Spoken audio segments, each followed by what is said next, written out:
অন্নপূর্ণা পুজোর মাহাত্ম্য কথা, বাড়িতে অন্নপূর্ণা পুজো করার সহজে নিয়মনীতি। নমস্কার প্রিয় বন্ধুগণ, স্বাগতম সদ্গুরু শরণম চ্যানেলে। আজ আমরা আলোচনা করব দেবী অন্নপূর্ণার মাহাত্ম্য ও কিভাবে বাড়িতে সহজ নিয়মে তার পুজো করা যায়।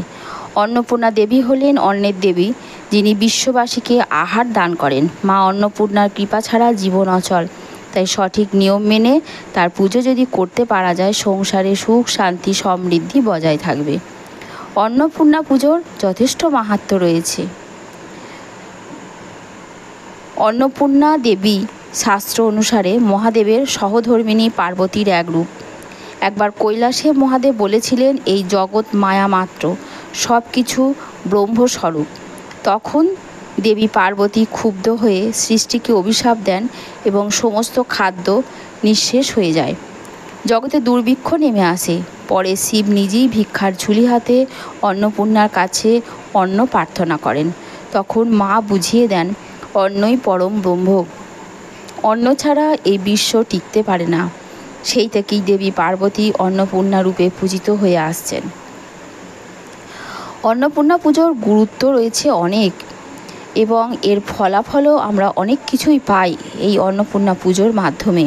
যারা দেবী অন্নপূর্ণার পুজো করে থাকেন, তাদের জীবনে কখনো অন্নের সংকট হয় না।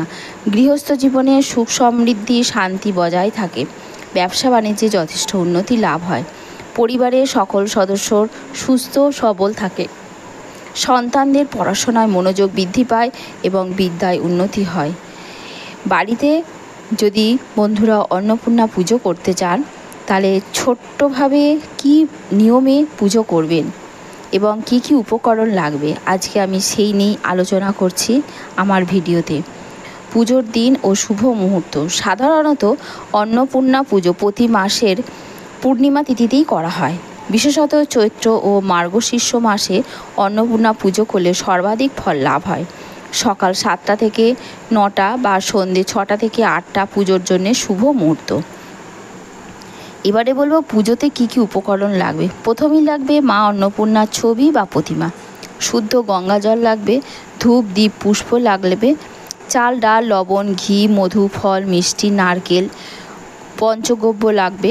এই পঞ্চগব্য হবে গোঘৃত, গো দুগ্ধ, দধি, গোমূত্র ও গোবর। এই 5টি জিনিস দিয়ে হবে পঞ্চগব্য।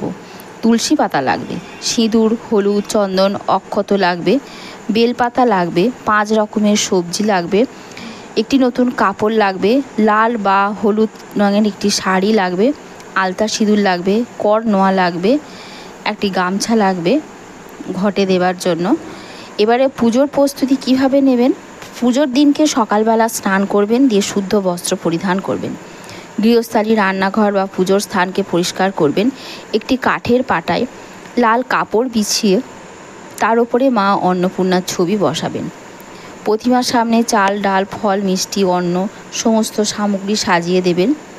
এবারে পুজো পদ্ধতি কিভাবে করবেন। দেবীর স্নান করাতে হবে, আবাহন করাতে হবে। প্রথমেই গঙ্গা জল ছিটিয়ে দেবীকে শুদ্ধ করুন।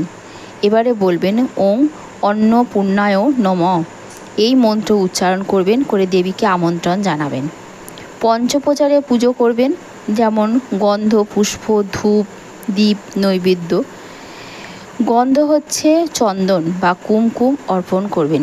পুষ্প হচ্ছে দেবীকে সুন্দর ফুল উৎসর্গ করুন। ধূপ হচ্ছে সুগন্ধি ধূপ জ্বালিয়ে দেবীর সামনে রাখুন। ঘি বা তেলের প্রদীপ জ্বালিয়ে আরতি করুন। এটা হলো দীপ। আর নৈবেদ্য হলো অন্নপূর্ণা প্রাতে প্রসাদ নিবেদন করুন। এবারে অন্নপূর্ণা স্তোত্র পাঠ করুন। অবশ্যই বন্ধুরা পুজোর সময় এই স্তোত্রকে পাঠ করতেই হবে। নমো দেব্যই মহাদেব্যই শিবায় সততং নমঃ, নমঃ প্রকৃত ভদ্রায় নিয়ত্তা প্রণতাস্মি তে। এটি অন্নপূর্ণা স্তোত্র পাঠ করা হয়ে গেল। এবারে অন্নপূর্ণা চালিসা বা কীর্তন করুন। অন্নপূর্ণা চালিসা পাঠ করুন বা ভক্তিমূলক গান বা কীর্তন লাগান। প্রসাদ বিতরণ করুন। পুজোর শেষে পরিবারের সমস্ত সদস্যদের প্রসাদ বিতরণ করুন, আশীর্বাদ গ্রহণ করুন। মা অন্নপূর্ণার কৃপা কামনা করুন। অন্নপূর্ণার যদি ভক্তগণ, বন্ধুগণ সকলকেই বলছি, যদি এই নিয়ম মেনে মা অন্নপূর্ণার পুজো আপনি করতে পারেন বা করে থাকেন, তবে ঘরে কখনো অন্নের অভাব হবে না। সমস্ত সময় অন্ন সমৃদ্ধির কৃপা বজায় থাকবে। মা অন্নপূর্ণা আমাদের জীবন ধারণের মূল শক্তি, তাই নিয়মিত তার স্মরণ ও পুজো করা উচিত। এই পুজোর মাহাত্ম্য নিয়ম আপনারা পেলেন এবং আপনাদের কেমন লাগলো তা অবশ্যই কমেন্টে জানাবেন এবং কমেন্টে মা অন্নপূর্ণা লিখবেন। ভিডিওটি যদি ভালো লেগে থাকে অবশ্যই লাইক শেয়ার করবেন এবং সদ্গুরু শরণম চ্যানেলটিকে সাবস্ক্রাইব করতে ভুলবেন না। মা অন্নপূর্ণার কৃপা সবার ওপরে বর্ষিত হোক এই কামনা করি। অবশ্যই এই ভিডিওটি আপনি আপনার নিকট আপনজনদের কাছে অবশ্যই শেয়ার করুন, তারাও যেন আপনার কাছ থেকে এই উপকারটা পেয়ে থাকে। ধন্যবাদ।